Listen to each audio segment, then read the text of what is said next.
Hey guys, thanks for tuning us in for this 33rd episode of Good Questions with Cameron Dole.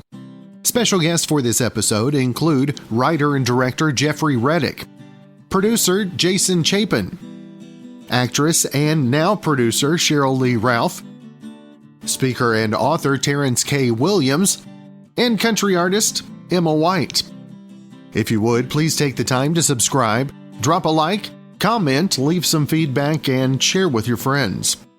Our first guest is writer and director, you know him as the creator of the Final Destination movie series, Jeffrey Reddick. First off, Jeffrey, thank you so much for taking the time to be on the show. Of course. Thanks for having me. Now, I'm Jeff, on the West Coast. You got my butt out of bed early.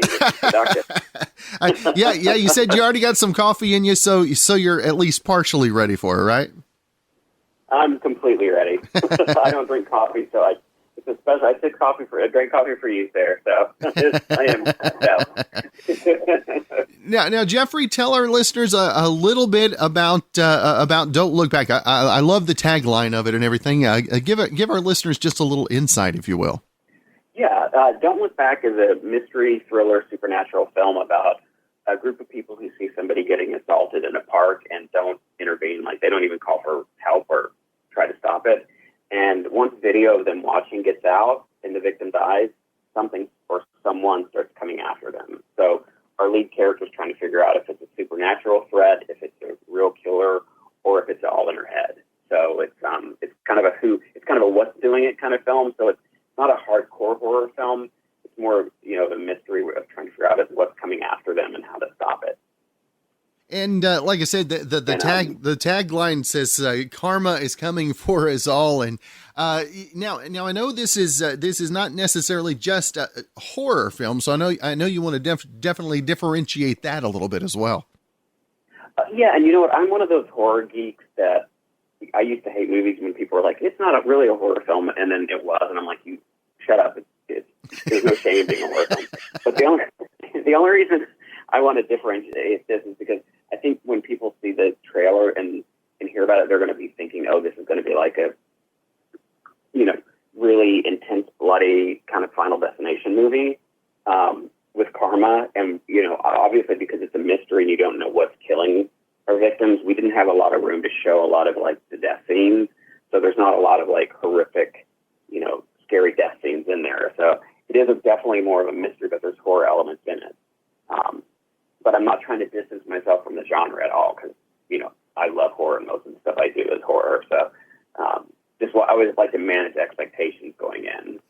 There you go. It's creepy though, and it's got some scares in there, but now, Jeffrey, where do you not a ton of blood? There you go. Where do you find the dark inspiration? I mean, a huge franchise, Final Destination, and now the Don't Look Back. Where do you find the darkness, or is it easy to? It's probably easier to find this year, right? I don't know what you're talking about. This is like one of the most beautiful times I've ever seen in humanity.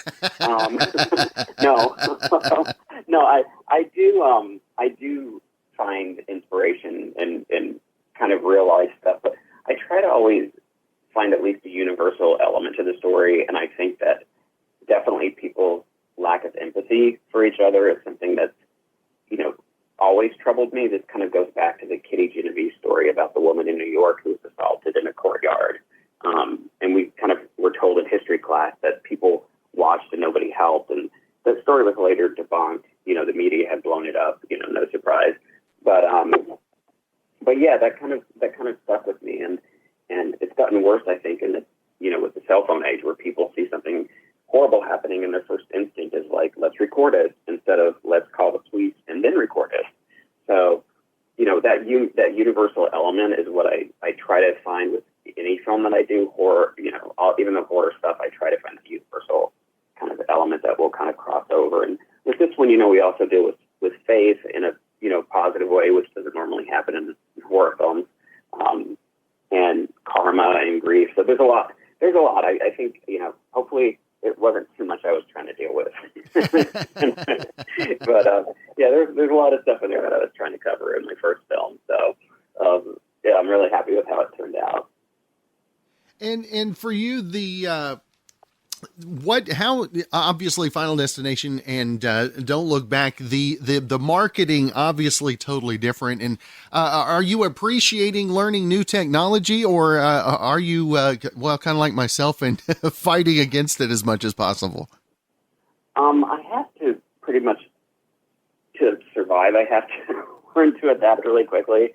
I was talking to my producer friends last night about how much the business has changed. Like back in the old days, you could, take a pitch into a studio and sell it. And now you go into a studio with a full script and they're like, well, who's your director? And who's your star? I'm like, hey, when I worked at New Line Cinema, you used to buy the script and then you bring on the director and the star. So how am I supposed to,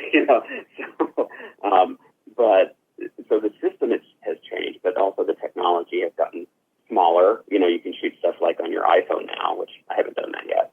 But, I'm adapting. I just roll with it because otherwise it's business. It's already tough enough.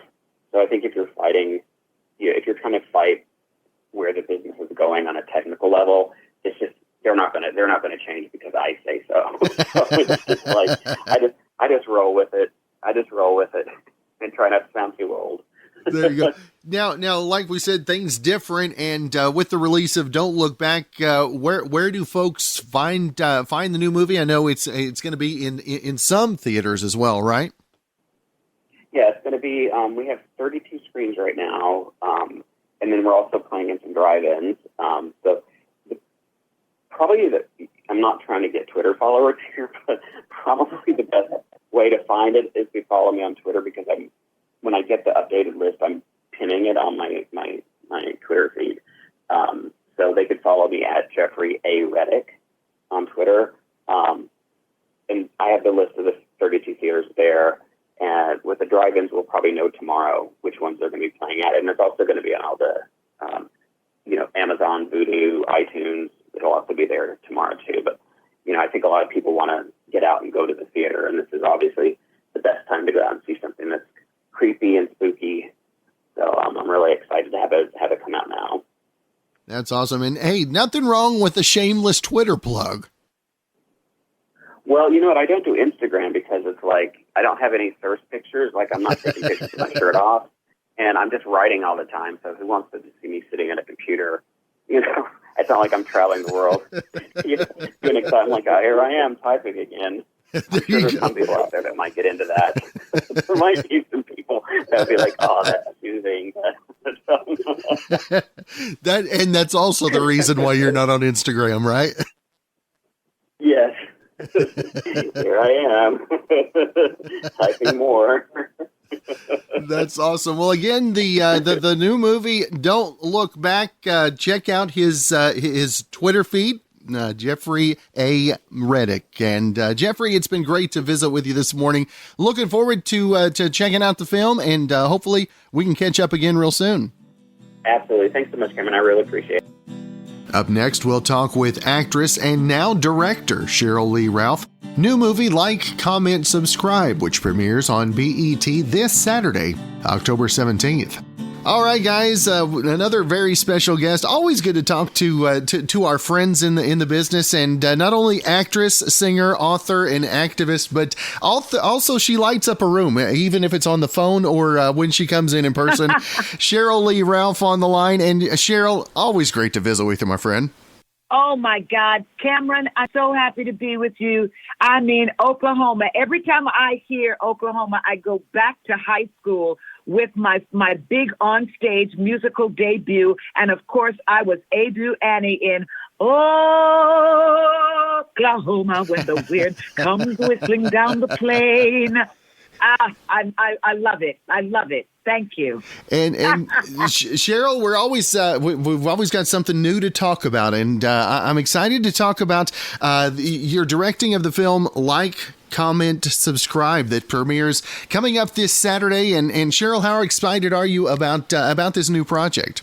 Cameron, I'm excited to be behind the camera. I'm excited to be a director. I'm excited and thrilled to know that after all of these years of being in front of the camera, that when I got behind the camera, I was at home once again. I have an amazing young cast, Jasmine Love, Mark McKinnon, and I discovered as a actor's director, I was able to help bring them to another level of performance. And I just felt so good about that. And of course, it's October, Breast Cancer Awareness Month. And to have a script and a story that tells such an important story, especially for young women who feel that, oh, I'll never get breast cancer. It was important to tell them to put themselves first. So I'm very happy. And have you come up with what is your go-to move whenever you're trying to get somebody's attention? Do you have the finger snap? What's your go-to move? My go-to move is to get them to remember when they might have felt the way the character is feeling now. Well, I need them, you've got to be empathetic. You've got to feel your character quite literally. And Jasmine had lost her aunt to breast cancer. So when she'd get stuck, I'd say, think about your aunt. Think about what she went through. Think about how you felt going through this with your aunt. And immediately she would rise to the level of her performance. So that for me was amazing. And I was listening to them talk about what it was like to have me as a director. And they said, it's the way I say thank you. And I realized what that meant. For me, when you get to that place, when you deliver the performance, all I can say is thank you. Thank you. So, yeah, there were lots of thanks going on in making this movie. And how cool is it to look at it and see? Do you see it through a different lens? I mean, did it make you maybe appreciate some of the direction that you received in your career as well? You know something? I'm one of those actors has never had a lot of interaction with my directors, and I've worked with some of the best. I remember my first director, Mr. Poitier. Oh, that was something amazing. My first film was a last of a trilogy of films that he and Bill Cosby did, and it was called Piece of the Action. And he really put me through the paces, and I'll never forget them as an artist. But, coming behind the camera, it was just like, wow, I get it. I see what they see now. I get it. I understand it. And I completely understand hurry up and wait, because actors spend so much time waiting because we've got to get it right. We've got to get the lighting right. We've got to get the situation right. We've got to get the vibe right. We've got to get the shot right. We've got to make sure the script is right. So much has got to be right before the shot goes off. And also, we've been talking about this as well. The BET Her has released some female-centric films, and to be a part of that, we talked with Kim and Tressa earlier as this started rolling out, to see that support in the community. How cool is that for you as well, Sheryl? First of all, that is amazing. I really have to thank Tressa with Megamind Studios, and I have to thank BET Her. But it was my friend Victoria Rowell. She and I worked together on a film called Distinguished Gentlemen. Victoria is also in my film, and she directed one that was presented in July on mental illness. But I tell you, Vicky brought my name forward to BET. The script was sent to me. I was chosen to direct it. And it was crazy because art started to imitate life. I read the script, and my brother had married his partner a month before, we start to work. And we knew she had cancer. A week before I start rolling, my brother's wife died, planning her wedding, working into her future, just like my character in the film. And I was like, oh, my God. I believe God orders your steps, and this script was put into my hands to tell young women, you do not have to die. Please take care of yourself. Get into proper care. Do that monthly exam. Check on your breasts, because you matter. And if you won't do it for yourself, do it for your children. Do it for your family, because without you, something changes for everybody. And Sheryl, to see a film that you were in the director's seat for come to air, how much different is the excitement level looking up to the release coming up Saturday night for you? Oh my God, it's just the same. Last night they had a premiere, a pull-up premiere in a drive-in in Virginia, and I was like to Jasmine, just put the camera on the screen. I just want to hear people's reactions. So it's just the same. All of these things. You wait for your book. You wait for your film. It's all the same excitement. That's awesome. And again, be able to check it out on BET Her coming up this Saturday. Like, comment, subscribe. And Sheryl, always want to make sure and let our listeners know where they can keep up with everything social media-wise you got going on as well. Social media-wise, I'm on Instagram at THE, Sheryl with an S, Sheryl Lee Ralph.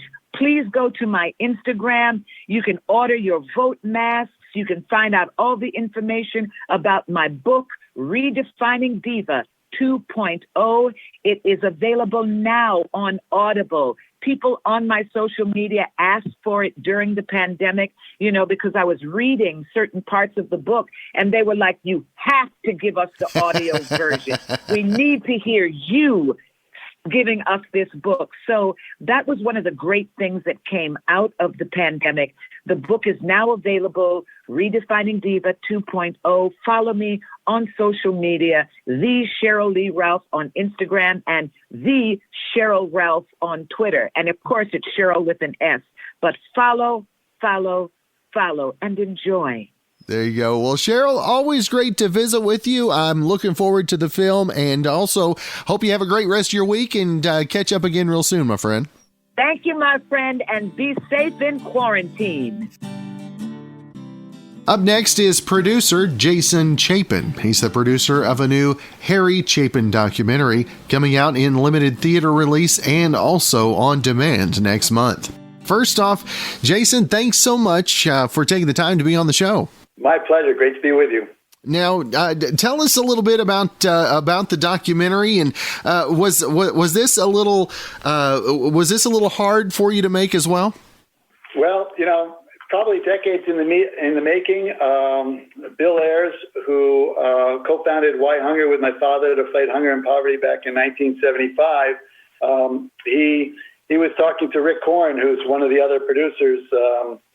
Who they were talking about my father, and Bill Ayers said to Rick, said, if you have so much interest in Harry Chapin, why don't you make a documentary about him?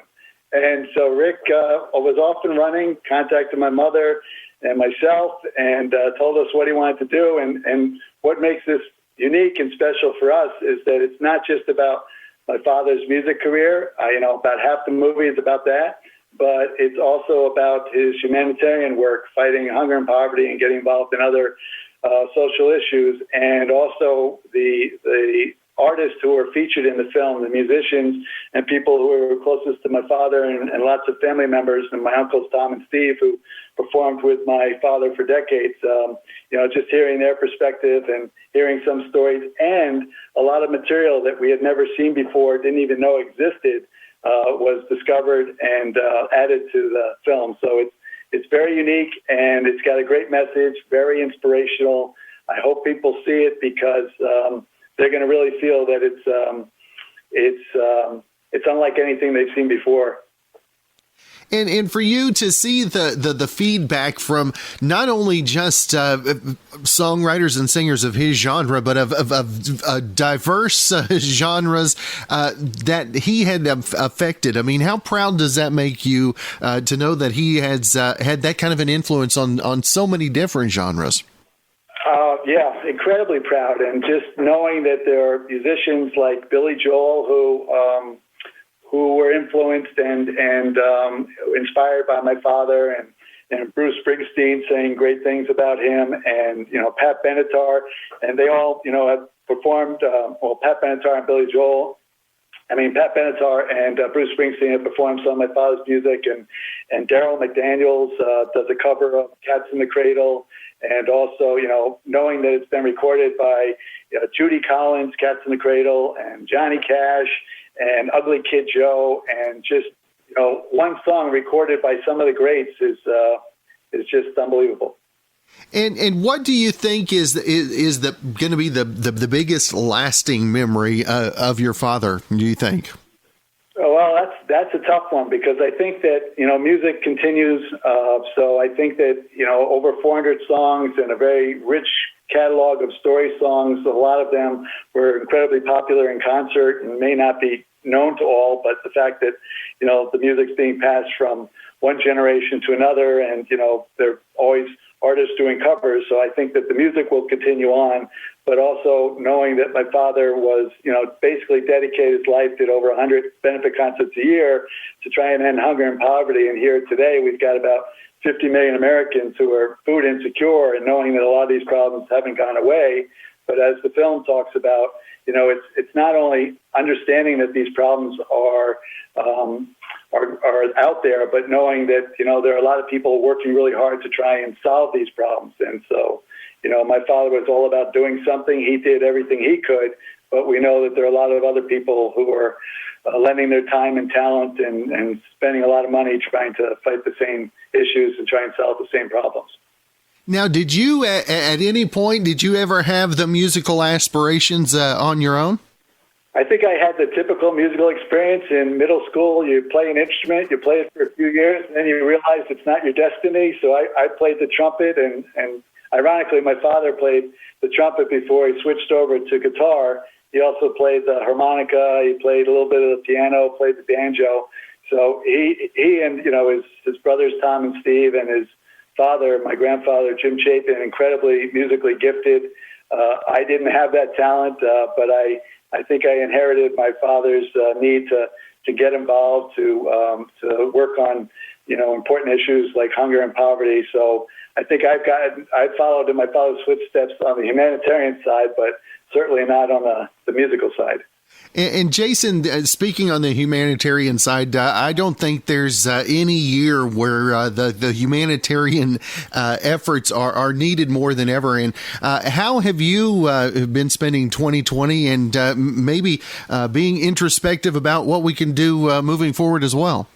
Well, I work in what's called workforce development or talent development. So I'm always working with colleges and other training centers, and we also get a lot of grant money to provide education and training to people who are underemployed or unemployed, and then working with employers who are looking to fill open positions. So we do a lot of job matching and help a lot of people get jobs. And what's really great about that is knowing not only that person now is going to get a paycheck and be able to put food on the table, but how much it benefits their family.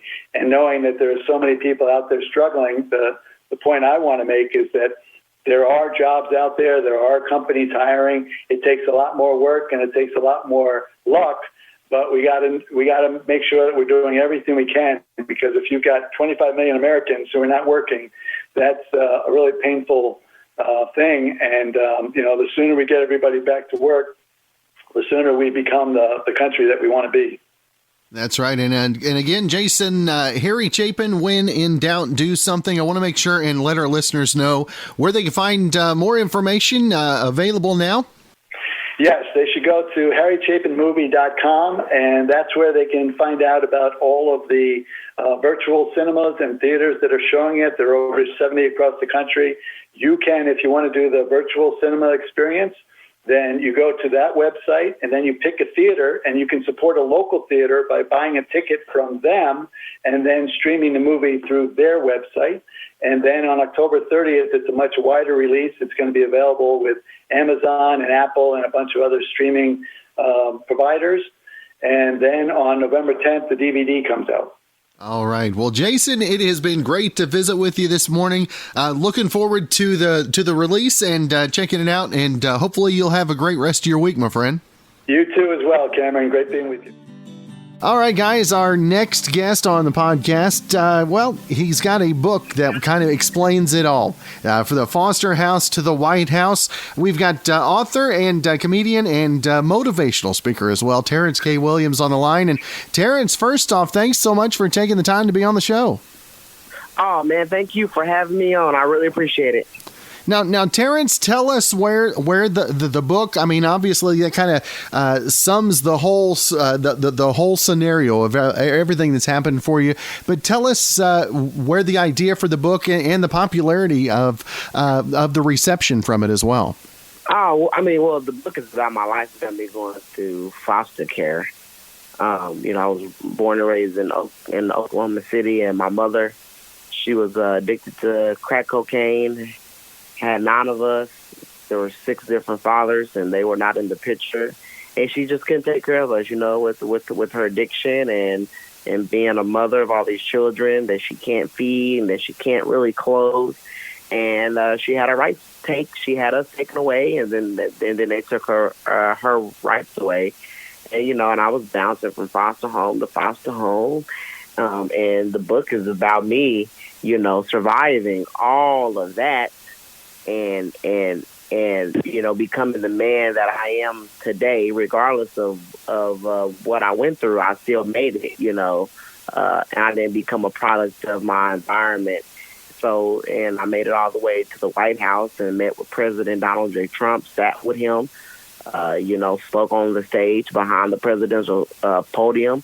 And I'm so grateful and thankful for that. And I really hope this book inspires and motivates people all over America and the world. And Terrence, what do you think in your speakings? Obviously, once you mention Donald Trump, you get different reactions. But what do you have to say to those that maybe question the closeness that you had with Donald Trump?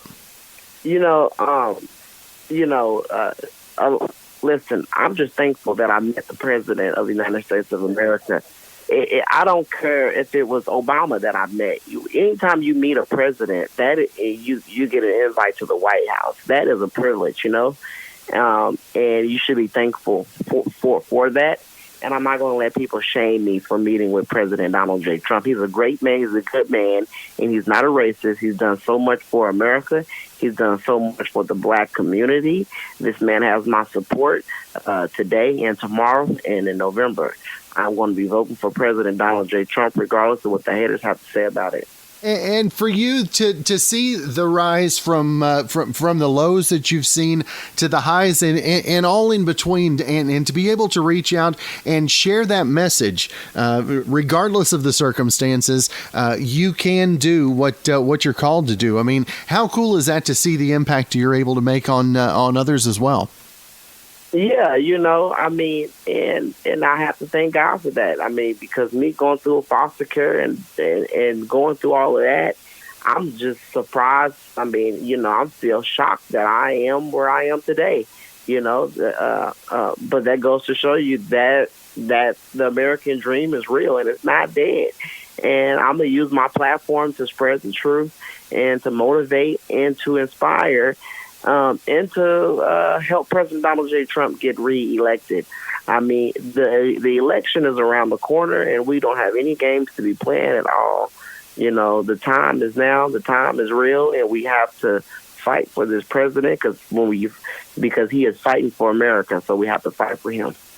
And Terrence, on the front lines, I mean, we see especially now, the only things that we see is what we see on media. And are things really as bad as they say? And are they as good as others are trying to paint the picture as well? Yeah, I mean, we all know not to trust the media. The media, they're all full of lies. They are full of SHIT. The media the media can't be trusted at all. We've seen that. They have showed us their true colors. The mainstream media is corrupt, and they are pushing an agenda, and people need to do research for themselves. People need to research on their own and really find the truth and seek the truth, and don't just listen to what you hear on TV, because these people can be really, really deceiving. This is our time that everybody in America wake up and smell the coffee. We don't have time to be sleeping and believing these lies. And Terrence, what is it in your life, in spite of all that's gone on in your life? What is the motivational factor that keeps you going, keeps you upbeat and energetic each and every day? Listen, just the fact that I appreciate life. Just the fact that I appreciate God giving me a second chance after I was in a car wreck last year and fractured my feet 4 through 6 and had surgery on my neck and spine. So, you know what? Just being thankful keeps me going. Just the fact that I have a life, we should just appreciate that, And I just, I have fun and, joke around, laugh, and have a good old time, because I appreciate life. And I know one of the things that you mentioned before was not becoming a product of the community or the neighborhood that you're at, and using that as a crutch. And how on a cultural level to make that change as well, Terrence? I mean, it is a challenge, and I'm not going to judge anyone that has become a product of their environment because it's not easy, it's not easy at all, and I can't judge anyone because we're all made differently, we all think differently, and we all handle things differently. But it is a challenge, but people just have to realize that you can do better, you can be better, and that you just have to just try. It all comes down to trying, just try to do better, just from right from wrong. Now, regardless of what I've been through as a child, as a kid, there comes a time where you have to start taking responsibility as an adult. I'm a grown man. I have to start taking responsibility for my actions. So I can't always use what happened in the past, as an excuse of me making mistakes now because I know right from wrong, And and people just have to start taking responsibility and just remember, you can remember the past, but do not live in the past. Let it go and let God. There you go. And I know you mentioned earlier being from Oklahoma. Do you get the support from the Sooner State? I mean, that was, as soon as I saw your name, I was like, I knew exactly who you were. We take pride in you, and how cool is that to have that family environment, if you will? Oh, Oklahoma is the love of my life. I love Oklahoma. I was born and raised there. I am a Sooner all day, all night, and it's all in my blood, and I do have support in Oklahoma, and I love my Oklahoma people, and I love my haters in Oklahoma too. And I love, because I love Oklahoma, so I love them all. That's right. Yeah, you got to take the good with the bad, don't we, brother? Oh yes, you got to. You got to take the good and the bad. You know what? It's an old saying: the haters make you pop. If you're not, that's how you know you're doing something right, when people are hating on you. and Terrence, another one thing I wonder, I mean, this is what we ask everybody is, obviously we're having to do things a little bit different this year, or a lot different than we have in the past. What has the change in the environment, what has it taught you about yourself this year? It didn't really teach me nothing about myself this year because, for a long time, I've known a lot about myself, okay? God has, me going through all that stuff in the past, man. Listen, I grew up pretty quick, okay? So, this year really ain't changed nothing about me, because I've been through worse than this pandemic. I've been through way much more than this pandemic, okay? So, the only thing that I learned about myself this year is that I need to fight harder and for President Donald J. Trump, because these Democrats are crazy as hell. And they're getting crazier and crazier, so I got to fight harder and harder. That's good stuff. Now, Terrence, if folks want to find out more information about the book, about any of the other stuff that you got going on social media-wise as well. Oh yeah, so people can find me on Terrence K. Williams on Instagram, Facebook, Twitter, and YouTube, and they can go to Amazon and get the book From the Foster House to the White House. All right. Well, Terrence, it has been great to get to visit with you, get to know you a little bit better, and best of success continued with the book, and hopefully we can catch up again real soon, my friend. Thank you, brother. God bless you. Thank you for having me on. Guys, and our final guest on the podcast today is country singer, and I like to call her friend now as well, Emma White. And first off, Emma, thank you so much for taking the time to be on the show today. Thank you so much for having me.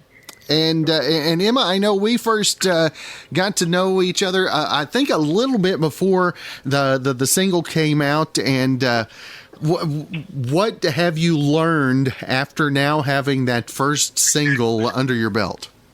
I have learned so much. I'm learning something every day about radio, and I've learned that radio is a very tight-knit, fun community. That's probably like the best part of it. Now, what were your thoughts, or what were maybe your goals whenever the single was released, and how is it hard maybe to kind of keep the expectations within limits, if you will? That's like the biggest struggle of my life, probably, to keep my expectations in check. But I mean, of course, whenever you release a song, you're like, I want it to be the biggest song ever, but like, I'm always the one kind of pushing, like, we can go further. But originally we were like, we just want to see if we can get charted at all. So we kind of got to that place. So I felt good about that. And whenever you start getting feedback from the first single, whenever you heard it on the radio the first time, what was that feeling like? Was there any screaming involved? There always is. I don't think that'll ever go away.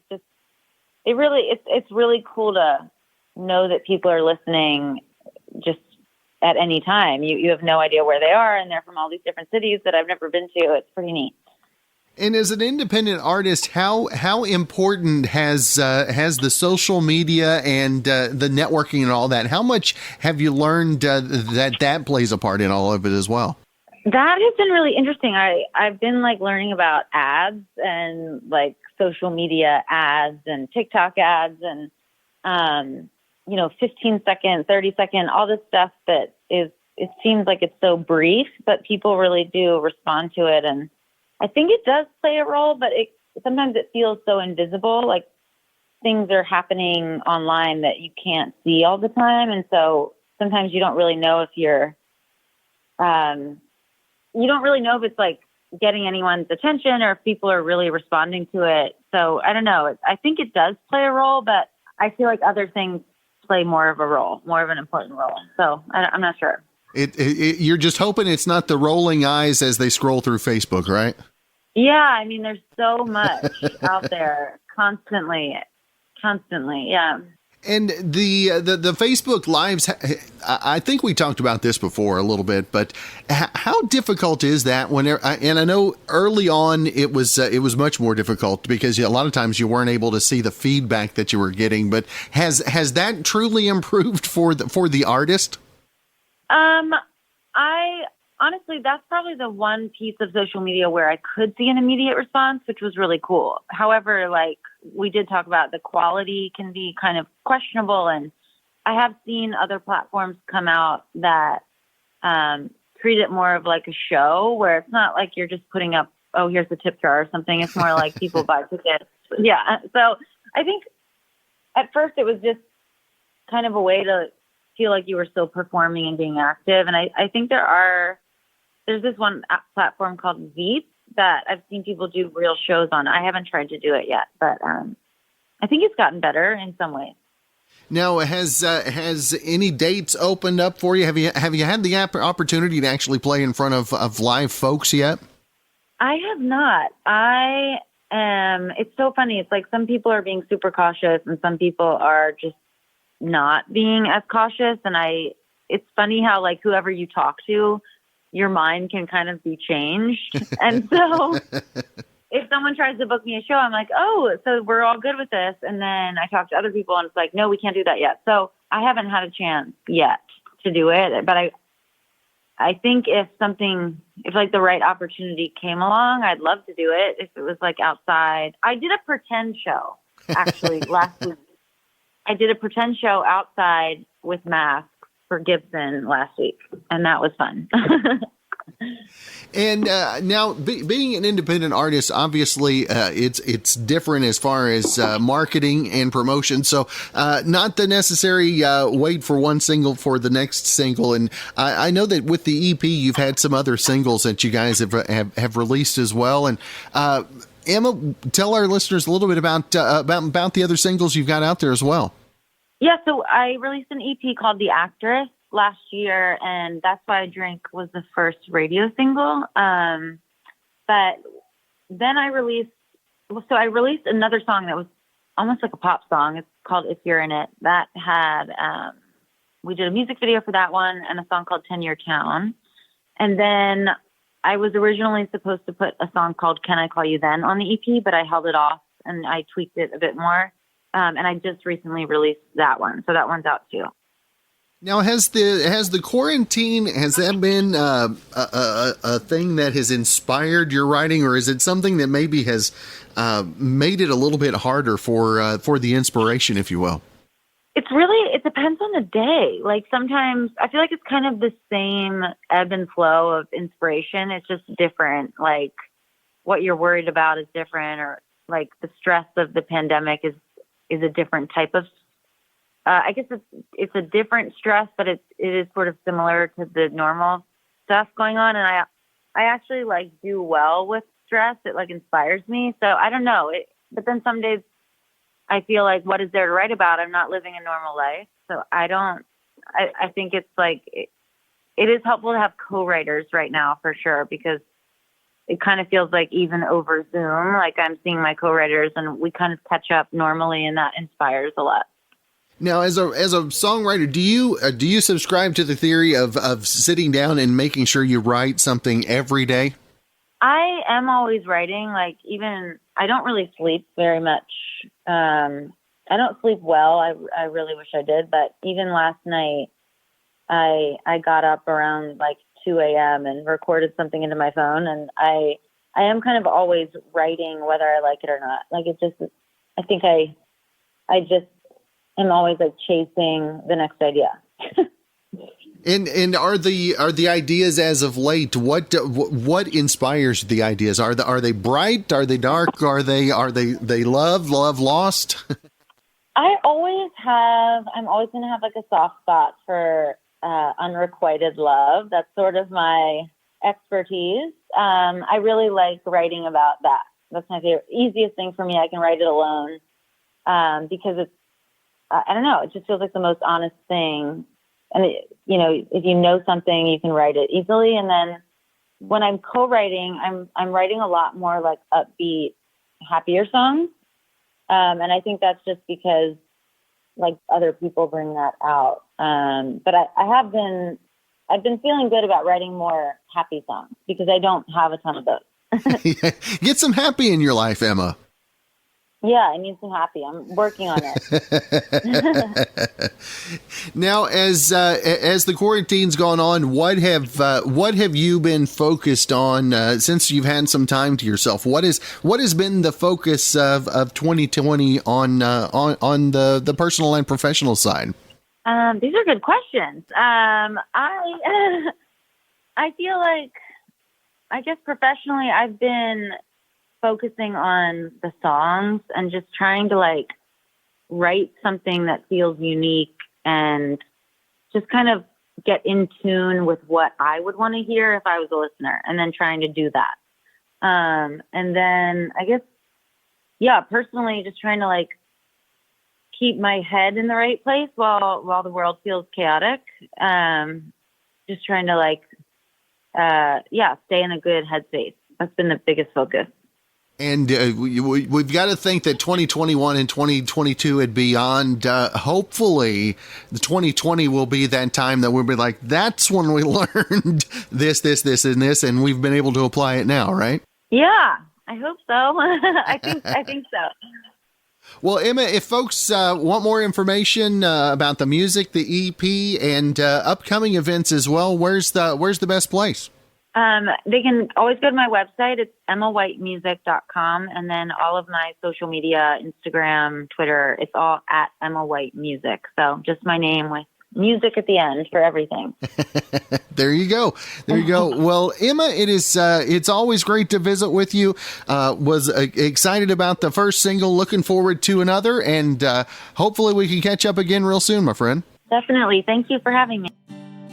Again, thanks for tuning us in for this 33rd episode of Good Questions with Cameron Dole. If you ever have a question, a comment, even anything else you'd like to know, you can find me on Instagram, Twitter, and Facebook, all at GQ with Cam. If you'd like to help out in the funding for this podcast, feel free to click the support tab and follow the instructions. And if you have a special guest idea, feel free to email me, Cameron@kwhw.com. We'll see you for episode number 34 coming up tomorrow.